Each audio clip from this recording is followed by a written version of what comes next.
শুভ শুভেচ্ছা। আর এই শুভ শুভেচ্ছা তোমাদের দেখাবো। গাছের গোড়ার থেকে শুরু করব আমি।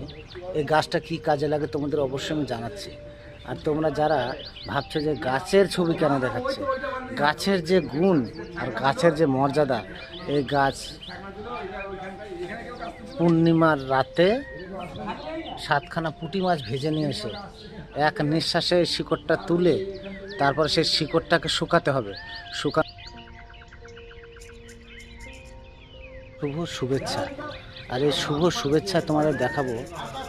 গাছের গোড়ার থেকে শুরু করব আমি। এই গাছটা কি কাজে লাগে তোমাদের অবশ্যই আমি জানাচ্ছি। আর তোমরা যারা ভাবছো যে গাছের ছবি কেন দেখাচ্ছে, গাছের যে গুণ আর গাছের যে মর্যাদা, এই গাছ